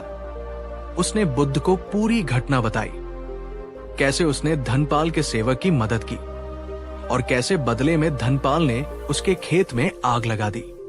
फिर उसने अपने मन के सबसे बड़े प्रश्न को बुद्ध के समक्ष रखा। भगवान, कृपा करके मुझे समझाइए कि कर्मफल का विधान कैसे काम करता है। क्या हर कर्म का फल तुरंत मिलता है या इसमें समय लगता है? और भगवान, सबसे बड़ा प्रश्न, मेरे जैसे व्यक्ति जिसने अतीत में न जाने कितने ही अकुशल कर्म किए होंगे, क्या उन कर्मों का फल भोगना ही पड़ेगा? क्या उन पुराने बुरे कर्मों के प्रभाव से बचने का या उसे कम करने का कोई मार्ग है? हरिदास के इस गहरे प्रश्न को सुनकर बुद्ध गंभीर हो गए। उन्होंने अपने शिष्यों की ओर देखा और कहा, भिक्षुओं, हरिदास का प्रश्न अत्यंत महत्वपूर्ण है। ये कर्म के सबसे जटिल पहलुओं में से एक है। इसे ध्यान से सुनो। फिर वे हरिदास की ओर मुड़े और बोले, हरिदास, तुम्हारा ये सोचना कि हर कर्म का फल तुरंत मिलना चाहिए एक बच्चे की सोच की तरह है जो आज आम की गुठली बोकर कल मीठे फल खाने की उम्मीद करता है। कर्मफल का विधान इतना सरल और रैखिक लिनियर नहीं है। ये एक विशाल, जटिल और बहुआयामी प्रक्रिया है। कुछ कर्म बीज ऐसे होते हैं जो तुरंत अंकुरित होकर इसी जीवन में फल दे देते हैं। इन्हें दिट्ठधम वेदनीय कर्म कहते हैं। कुछ कर्म बीज ऐसे होते हैं जो इस जीवन में नहीं बल्कि अगले जन्म में फल देने के लिए पकते हैं। इन्हें उपपज्ज वेदनीय कर्म कहते हैं। और कुछ कर्म बीज ऐसे होते हैं जो न इस जन्म में न अगले जन्म में बल्कि उसके भी बाद, जब तक कि तुम निर्वाण को प्राप्त नहीं कर लेते, कभी भी जब भी उन्हें अनुकूल परिस्थितियां मिलती हैं तब फल देते हैं। इन्हें अप्राप्रिय वेदनीय कर्म कहते हैं। इसलिए हरिदास, ये देखकर विचलित मत हो कि तुम्हारे अच्छे कर्म का फल तुरंत नहीं मिला या धनपाल को उसके बुरे कर्म का दंड तुरंत नहीं मिला। हर बीज अपने पकने का समय लेता है। कोई जल्दी पकता है, कोई देर से, पर यह निश्चित है कि जो बीज बोया गया है उसका फल कभी नष्ट नहीं होता। वो आज नहीं तो कल, कल नहीं तो परसों मिलेगा जरूर। ये सुनकर हरिदास को कर्मफल के समय चक्र का तो कुछ अंदाजा हुआ, पर उसके मन का मुख्य भय अभी भी बना हुआ था। उन पुराने बीजों का क्या जो मैं पहले ही बो चुका हूं? हरिदास के मन के भय को पढ़ते हुए बुद्ध ने उसे कर्म शुद्धि का, या यूं कहें कि बुरे कर्मों के प्रभाव को निष्फल करने का सबसे बड़ा रहस्य बताया। उन्होंने कहा, हरिदास, अब अपने मुख्य प्रश्न पर आते हैं। क्या पुराने बुरे कर्मों का फल भोगना ही पड़ता है? इसका उत्तर हाँ भी है और नहीं भी। ये हाँ इसलिए है क्योंकि जो बीज बोया जा चुका है उसे पूरी तरह से नष्ट नहीं किया जा सकता। वो अपना अस्तित्व बनाए रखता है। पर इसका उत्तर नहीं इसलिए है क्योंकि हम उस बीज के फल की तीव्रता को, उसकी कड़वाहट को लगभग शून्य के बराबर कर सकते हैं। हरिदास ने उत्सुकता से पूछा, वो कैसे भगवान? बुद्ध ने उसे एक अद्भुत उदाहरण से समझाया। उन्होंने कहा, हरिदास, कल्पना करो कि मेरे हाथ में नमक की एक छोटी सी डली है। ये तुम्हारे अतीत का एक बुरा कर्म है। अब मैं इस नमक की डली को एक गिलास पानी में डाल देता हूं और उसे घोल देता हूं। अब अगर तुम उस गिलास का पानी पियोगे तो तुम्हें कैसा लगेगा? हरिदास ने कहा, भगवान, वो पानी बहुत खारा होगा, उसे पीना असंभव होगा। बुद्ध ने कहा, बिल्कुल सही। अब कल्पना करो कि मैं उसी नमक की डली को, उतनी ही मात्रा की डली को पास की इस विशाल मीठे पानी की झील में डाल देता हूं। अब अगर तुम उस झील का एक गिलास पानी पियोगे तो तुम्हें कैसा लगेगा? क्या तुम्हें उस नमक का खारापन महसूस होगा? हरिदास की आंखें आश्चर्य से फैल गई। उसने कहा, नहीं भगवान, झील इतनी विशाल है कि उस एक छोटी सी डली का खारापन उसमें पता ही नहीं चलेगा। पानी मीठा का मीठा ही रहेगा। बुद्ध के चेहरे पर एक प्रज्ञा की दीप्ति छा गई। उन्होंने कहा, बस हरिदास, यही कर्म शुद्धि का सबसे बड़ा रहस्य है। वो नमक की डली तुम्हारा अतीत का बुरा कर्म है और वो पानी तुम्हारा वर्तमान का चित्त, मन और तुम्हारे वर्तमान के कुशल कर्म है। जब एक व्यक्ति का चित्त छोटा होता है, संकीर्ण होता है, जब वो अच्छे कर्म बहुत कम करता है और उसका जीवन पापों से भरा होता है, तो उसका जीवन उस एक गिलास पानी की तरह होता है।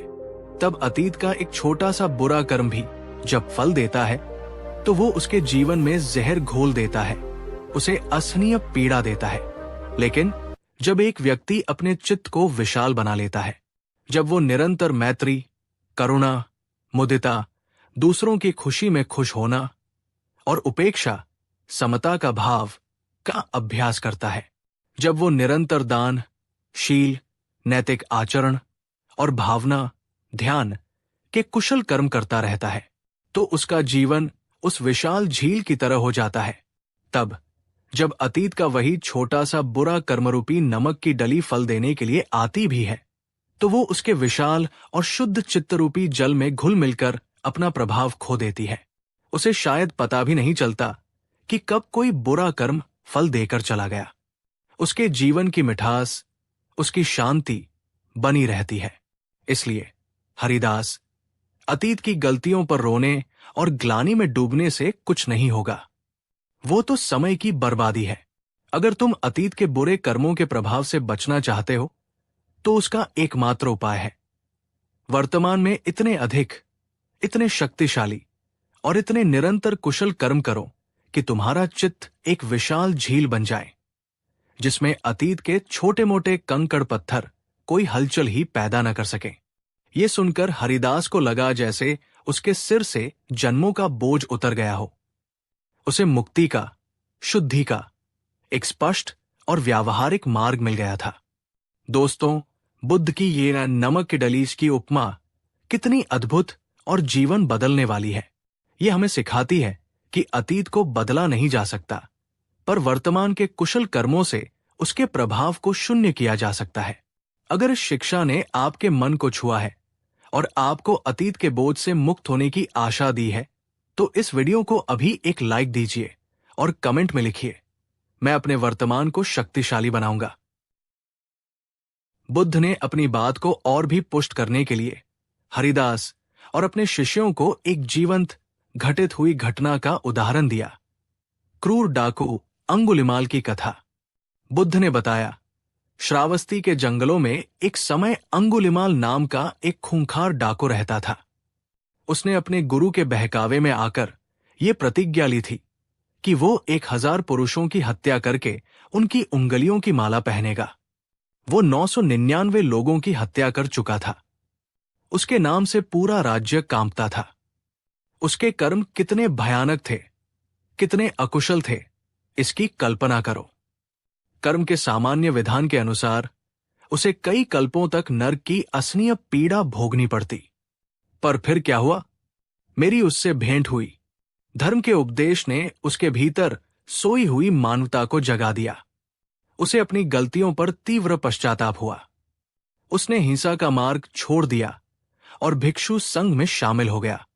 भिक्षु बनने के बाद उसने अपने चित्त को शुद्ध करने के लिए कठोर साधना की। उसने दिन रात ध्यान किया। जब वो भिक्षा के लिए गांव में जाता तो लोग उसे पत्थर मारते, गालियां देते, क्योंकि वे उसके अतीत को भूले नहीं थे। ये उसके पुराने कर्मों का फल था जो उसे मिल रहा था। पर अंगुलिमाल उन सब पत्थरों और गालियों को शांत भाव से, समता से सहता रहा।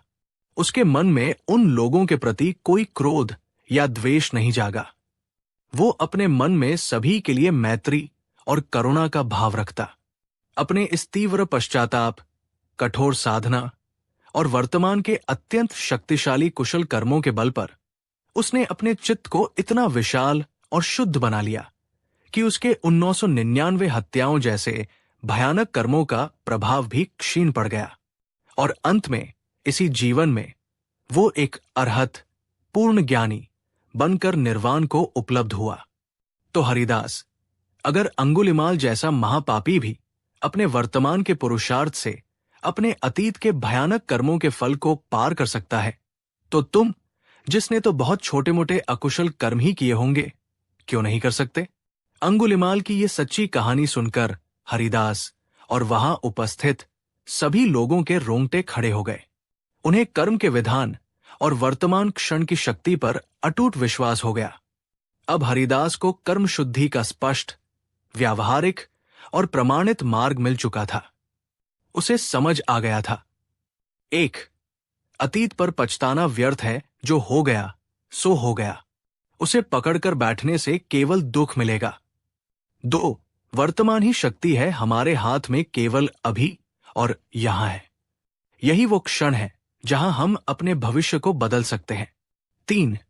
चित्त को विशाल बनाना है निरंतर कुशल कर्मों, दान, शील, भावना, मैत्री, करुणा के अभ्यास से अपने मन को इतना बड़ा और शुद्ध बनाना है कि अतीत के बुरे कर्म अपना असर खो दें।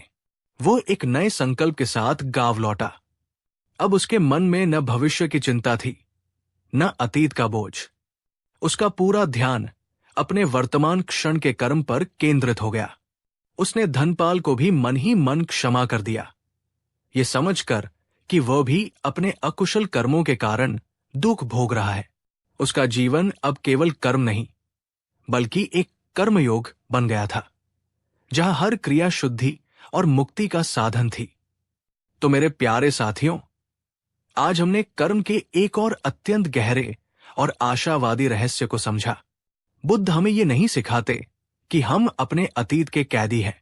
वे हमें सिखाते हैं कि हमारे पास वर्तमान क्षण की अद्भुत शक्ति है, जिससे हम अपने अतीत के प्रभाव को भी बदल सकते हैं। आज का सबसे बड़ा सबक, अतीत की गलतियों पर रो मत। वर्तमान में अपने चित्त को कुशल कर्मों की झील से इतना विशाल बना लो कि अतीत के बुरे कर्म रूपी नमक की डलिया उसमें बेअसर हो जाए। ये आशा का, रूपांतरण का और आत्म सुधार का मार्ग है। लेकिन यात्रा अभी भी समाप्त नहीं हुई है। हमने कर्म को समझ लिया, नियत को समझ लिया और कर्म शुद्धि के मार्ग को भी समझ लिया। पर इस सब का अंतिम लक्ष्य क्या है? क्या कर्म का अंतिम उद्देश्य केवल सुख पाना और दुख से बचना है, या इससे भी परे कुछ है? क्या कर्मों के इस चक्र से पूरी तरह से बाहर निकलने का भी कोई रास्ता है? इन परम प्रश्नों का उत्तर हम जानेंगे अपनी इस श्रृंखला के चौथे और अंतिम एपिसोड में, जिसका शीर्षक है कर्मों के पार। बुद्ध ने बताया कर्म बंधन से मुक्ति, निर्वाण का अंतिम मार्ग। पिछले 3 पड़ावों की यात्रा में हमने भगवान बुद्ध के दिखाए मार्ग पर चलते हुए भाग्य के भ्रम को तोड़ा और कर्म के अटल विधान को समझा। हमने जाना कि हमारी नियत ही हमारे कर्मों की दिशा और फल तय करती है, और हमने ये भी सीखा कि वर्तमान के कुशल कर्मों की शक्ति से हम अपने अतीत के बुरे कर्मों के प्रभाव को भी क्षीण कर सकते हैं। अब तक की हमारी यात्रा बेहतर कर्म करने और बेहतर फल पाने पर केंद्रित रही है। ये हमें एक बेहतर, सुखी और नैतिक सांसारिक जीवन जीने का मार्ग दिखाती है। लेकिन क्या यही यात्रा का अंत है? क्या जीवन का परम उद्देश्य केवल अच्छे कर्म करके सुख भोगना और बुरे कर्मों से बचकर दुख से दूर रहना ही है? जरा सोचिए, चाहे कर्म अच्छे हों या बुरे, दोनों ही हमें एक फल से, एक परिणाम से, एक बंधन से तो बांधते ही हैं। अच्छे कर्म सोने की जंजीर है और बुरे कर्म लोहे की है, तो दोनों ही जंजीरें जो हमें जन्म मृत्यु के इस चक्र, संसार में बार बार घुमाती रहती है। तो क्या कोई ऐसा मार्ग भी है जो हमें इन दोनों ही जंजीरों से मुक्त कर दे? क्या कर्मों के इस खेल से, इस चक्र से पूरी तरह से बाहर निकलने का भी कोई रास्ता है? जी हाँ, है। और वही बुद्ध की शिक्षा का सर्वोच्च शिखर है, उनका अंतिम और परम उपदेश है। आज इस अंतिम एपिसोड में हम जानेंगे कि कर्म का अंतिम लक्ष्य केवल कुशल कर्म करना नहीं, बल्कि कर्म बंधन से ही मुक्ति पा लेना है। हम समझेंगे कि निर्वाण क्या है और कैसे बुद्ध ने हमें कर्म करते हुए भी कर्मों के फल से अलिप्त रहने की कला सिखाई। आज की कहानी हरिदास को उसकी यात्रा के अंतिम शिखर पर ले जाएगी, जहां वो केवल एक सफल किसान ही नहीं, बल्कि एक प्रज्ञावान साधक बन जाएगा। ये एपिसोड इस पूरी श्रृंखला का सार है, जो आपको जीवन के परम लक्ष्य की एक झलक दे सकता है। इसलिए मैं आपसे अनुरोध करता हूं कि अपने मन को पूरी तरह से शांत और एकाग्र करके इस अंतिम रहस्य को समझने का प्रयास करें। तो चलिए, कर्म के इस महासागर को पार करके उस पार के किनारे यानी निर्वाण को समझने की इस परम यात्रा पर आगे बढ़ते हैं। बुद्ध से कर्म शुद्धि का मार्ग जानकर लौटने के बाद हरिदास के जीवन में एक अभूतपूर्व रूपांतरण आया। उसने अपने वर्तमान को कुशल कर्मों की एक विशाल झील बना लिया था, जिसमें अतीत के बुरे कर्मों का खारापन अब कोई मायने नहीं रखता था। कई वर्ष बीत गए। हरिदास अब गांव का सबसे सफल और सम्मानित व्यक्ति बन चुका था। उसकी मेहनत और सही नियत ने उसे भौतिक समृद्धि तो दी ही थी, पर उससे भी बढ़कर उसे एक गहरी मानसिक शांति और संतोष प्रदान किया था। वो अब किसी भी परिस्थिति में विचलित नहीं होता था। अगर फसल अच्छी होती तो वो कृतज्ञ होता, अहंकार नहीं करता। अगर कभी कोई नुकसान हो जाता तो वो उसे अपने किसी पुराने कर्म का फल समझकर शांत भाव से स्वीकार कर लेता और फिर से अपने पुरुषार्थ में लग जाता। उसने धनपाल को भी क्षमा कर दिया था। समय के साथ अपने कर्मों का फल भोगते हुए धनपाल का अहंकार भी टूट चुका था और वो एक शांत, एकाकी जीवन जी रहा था। हरिदास अक्सर उसकी भी निस्वार्थ भाव से मदद कर दिया करता था। बाहर से देखने पर हरिदास का जीवन परिपूर्ण था। उसने कर्म के विधान को समझकर अपने जीवन को दुख से सुख की ओर मोड़ लिया था। लेकिन जैसे जैसे उसका मन और शांत और सूक्ष्म होता गया, उसके भीतर एक नई और बहुत ही गहरी बेचैनी जन्म लेने लगी। वो अक्सर एकांत में बैठकर सोचता, मैंने बुरे कर्मों को छोड़कर अच्छे कर्म करना सीख लिया। इससे मुझे सुख और शांति मिली, पर यह सुख भी तो अस्थाई ही है। आज मैं स्वस्थ हूं, कल बीमार पड़ सकता हूं। आज मेरे प्रियजन मेरे साथ हैं, कल वे बिछड़ सकते हैं। ये सफलता भी तो स्थायी नहीं है। ये सब कुछ, ये सुख भी अनित्य है, बदलने वाला है।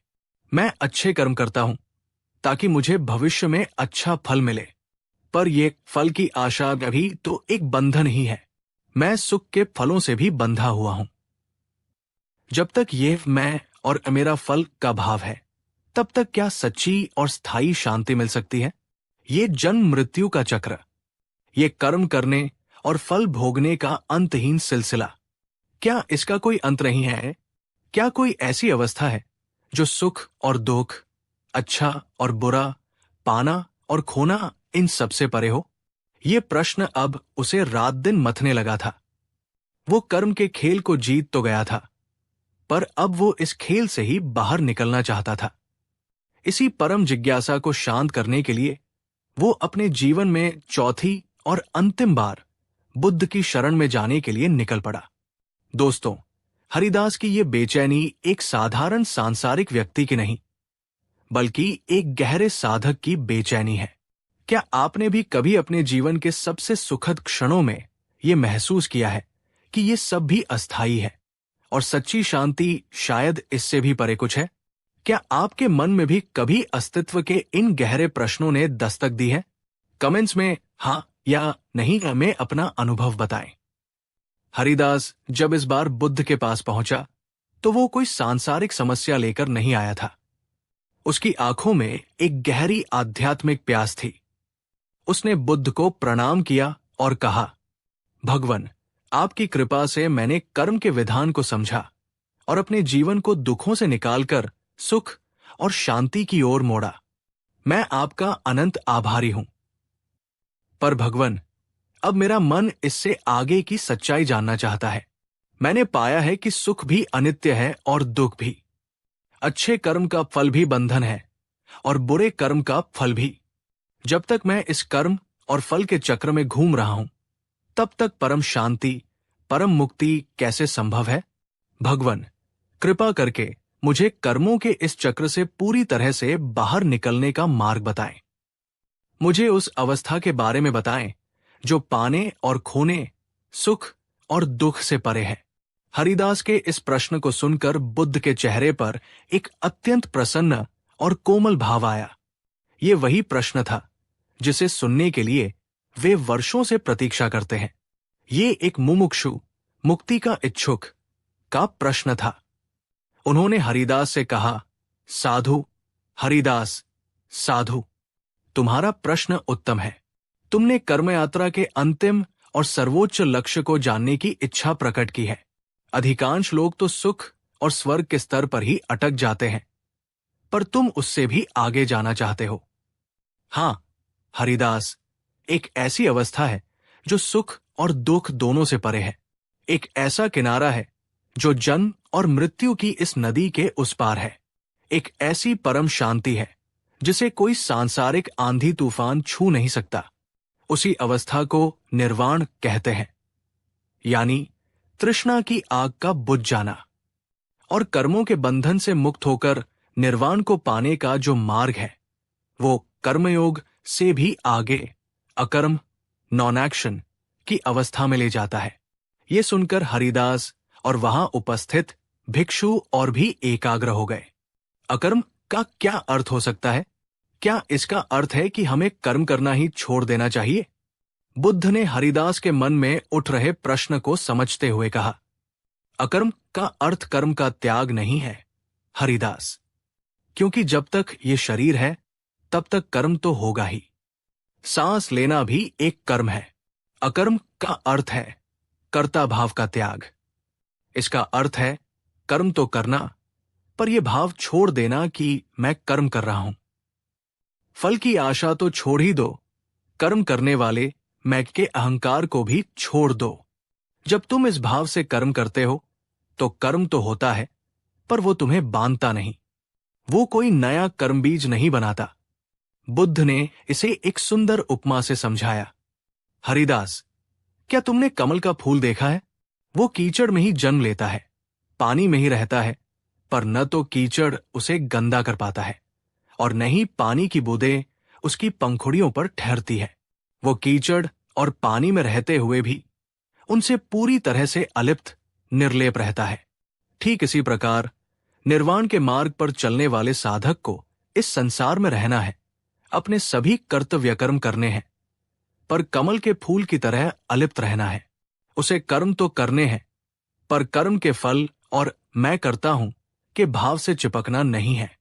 हरिदास ने पूछा, पर भगवन, ये अवस्था आएगी कैसे? ये कर्ता भाव कैसे छूटेगा? बुद्ध ने उत्तर दिया, इसका एकमात्र उपाय है साक्षी भाव का विकास, यानी विपश्यना, माइंडफुलनेस। जब तुम कोई भी कर्म करो तो उसे पूरी जागरूकता, पूरे होश के साथ करो। जब तुम खेत में हल चला रहे हो तो तुम्हारा पूरा ध्यान हल चलाने की क्रिया पर हो, तुम्हारे शरीर की हर हरकत पर, तुम्हारी हर सांस पर। उस समय भविष्य के फल के बारे में मत सोचो, नहीं अतीत की किसी बात के बारे में। बस उस कर्म के प्रति पूरी तरह से सजग और उपस्थित रहो। जब तुम भोजन कर रहे हो तो तुम्हारा पूरा ध्यान भोजन के हर कौर पर, उसके स्वाद पर, उसे चबाने की क्रिया पर हो। जब तुम्हारे मन में कोई विचार उठे, चाहे अच्छा या बुरा, तो उसे बस देखो एक साक्षी की तरह, जैसे तुम आकाश में तैरते बादलों को देख रहे हो। उस विचार से जुड़ो मत, उसका विश्लेषण मत करो, उसे दबाओ मत। बस उसे देखो और वो अपने आप आकर चला जाएगा। जब तुम निरंतर इस साक्षी भाव का, इस जागरूकता का अभ्यास करते हो, तो धीरे धीरे तुम्हें यह बोध होने लगता है कि तुम ये शरीर नहीं हो, तुम ये मन नहीं हो, तुम इन विचारों और भावनाओं के कर्ता नहीं हो। तुम तो इन सब के प्रति जागरूक रहने वाली शुद्ध चेतना यानी साक्षी हो। और जिस क्षण ये कर्ता भाव पूरी तरह से विलीन हो जाता है, जिस क्षण तुम केवल एक शुद्ध साक्षी रह जाते हो, उसी क्षण तुम कर्म बंधन से मुक्त हो जाते हो। तब तुम्हारे द्वारा कर्म तो होते हैं, पर वे भुने हुए बीज की तरह होते हैं जो फिर से अंकुरित नहीं हो सकते। तब तुम जीवन मुक्त हो जाते हो। ये बुद्ध की शिक्षा का सर्वोच्च शिखर था, कर्मयोग से भी आगे ध्यान योग का मार्ग, जो कर्म बंधन का ही क्षय कर देता है। दोस्तों, बुद्ध की ये साक्षी भाव की शिक्षा अत्यंत गहरी है। यह हमें सिखाती है कि सच्ची मुक्ति कर्म करने या न करने में नहीं, बल्कि कर्म को किस भाव से किया जा रहा है उसमें है। अगर आपको ये अंतिम रहस्य समझ में आ रहा है और आप भी अपने जीवन में इस साक्षी भाव को लाने का प्रयास करना चाहते हैं, तो इस वीडियो को एक लाइक दीजिए और कमेंट में लिखिए, मैं करता नहीं, साक्षी बनूंगा बनूंगी। बुद्ध से ये परम ज्ञान पाकर हरिदास की सारी बेचैनी, सारी आध्यात्मिक प्यास शांत हो गई। उसे अपना अंतिम लक्ष्य और उस तक पहुंचने का स्पष्ट मार्ग मिल गया था। अब वो केवल एक कुशल कर्मयोगी नहीं, बल्कि एक गंभीर ध्यान योगी बन गया। उसने अपने सांसारिक कर्तव्यों को नहीं छोड़ा। वो अब भी खेती करता, परिवार की देखभाल करता और समाज की सेवा करता रहा, पर अब उसके कर्म करने का ढंग पूरी तरह से बदल गया था। वो हर काम को पूरी जागरूकता और साक्षी भाव से करता। उसके लिए अब कोई काम छोटा या बड़ा नहीं था, हर काम ध्यान का एक अवसर था। वो कर्म करता, पर उसके परिणाम से पूरी तरह अनासक्त रहता। सफलता उसे अहंकार नहीं देती थी और असफलता उसे दुख नहीं देती थी। वो सुख और दुख, मान और अपमान, लाभ और हानि, इन सभी द्वंद्वों में समता का भाव रखने लगा। उसका जीवन कमल के फूल की तरह हो गया था। वो संसार में था, पर संसार अब उसके भीतर नहीं था। धीरे धीरे निरंतर अभ्यास से उसका कर्ता भाव पूरी तरह से क्षीण हो गया। वो जीवन मुक्त की अवस्था को प्राप्त हुआ। उसने कर्मों के चक्र को भेद दिया था और परम शांति यानी निर्वाण को इसी जीवन में अनुभव कर लिया था। हरिदास की ये यात्रा एक भाग्य के मारे निराश किसान से शुरू होकर एक जीवन मुक्त प्रज्ञावान संत पर समाप्त हुई। ये यात्रा हमें से हर एक के लिए एक प्रेरणा है। ये दिखाती है कि अगर सही समझ और सही प्रयास हो, तो कोई भी साधारण मनुष्य असाधारण आध्यात्मिक ऊंचाइयों को छू सकता है। तो मेरे प्यारे साथियों, आज हमारी कर्म का विधान की ये 4 भाग की यात्रा अपने समापन पर है। आइए एक बार हम इस पूरी यात्रा के सार को दोहराएं। पहले एपिसोड में हमने सीखा भाग्य एक भ्रम है, कर्म ही परम सत्य है। हम अपने भविष्य के निर्माता स्वयं हैं। दूसरे एपिसोड में हमने जाना कर्म का फल क्रिया से नहीं, हमारी नियत और चेतना से तय होता है। एक शुद्ध नियत से किया गया छोटा कर्म भी महान है। तीसरे एपिसोड में हमने समझा अतीत की गलतियों पर रोने की जरूरत नहीं। वर्तमान के शक्तिशाली कुशल कर्मों से हम अपने अतीत के बुरे कर्मों के प्रभाव को भी लगभग शून्य कर सकते हैं। और आज चौथे एपिसोड में हमने परम सत्य को जाना, जीवन का अंतिम लक्ष्य केवल अच्छे कर्म करके सुख पाना नहीं, बल्कि साक्षी भाव के अभ्यास से कर्ता भाव को विलीन करके कर्म बंधन से ही मुक्त हो जाना यानी निर्वाण को पाना है। यह है कर्म का संपूर्ण विज्ञान, जैसा बुद्ध ने हमें समझाया। ये हमें एक बेहतर इंसान भी बनाता है और हमें परम मुक्ति का मार्ग भी दिखाता है। अब ये हम पर निर्भर करता है कि हम इस ज्ञान को अपने जीवन में कितना उतारते हैं। हम चाहें तो हरिदास की तरह अपनी यात्रा के पहले पड़ाव पर रहकर एक सुखी सांसारिक जीवन जी सकते हैं, या हम उसकी तरह ही अपनी यात्रा को अंतिम शिखर तक ले जाने का पुरुषार्थ भी कर सकते हैं। मार्ग स्पष्ट है, चुनाव हमारा है। इस पूरी ज्ञान यात्रा में मेरा साथ देने के लिए मैं आपका हृदय से आभारी हूं। मुझे उम्मीद है कि इस श्रृंखला ने आपके मन में कर्म और जीवन के प्रति एक नई, गहरी और सकारात्मक समझ पैदा की होगी। अगर इस श्रृंखला के किसी भी एक विचार ने आपके जीवन को छुआ है, आपको कोई नई दिशा दी है, तो अपना प्यार और समर्थन दिखाने के लिए इस अंतिम वीडियो को भी लाइक करें, ताकि ये अमूल्य ज्ञान अधिक से अधिक लोगों तक पहुंच सके और उनके जीवन में भी प्रकाश ला सके। और हाँ, अगर आपने अभी तक हमारे चैनल को सब्सक्राइब नहीं किया है, तो कृपया अभी कर लें, ताकि हम भविष्य में भी ऐसी ही गहरी और जीवन बदलने वाली यात्राओं पर साथ साथ चल सके। मिलते हैं एक नई श्रृंखला, एक नई कहानी के साथ। तब तक अपने कर्मों के प्रति जागरूक रहिए, अपनी नीयत को शुद्ध रखिए, अपने वर्तमान में जिए और साक्षी भाव का अभ्यास करते रहिए। आपका बहुत बहुत धन्यवाद। भवतु सब्ब मंगल, सभी का मंगल हो। नमो बुद्धाय।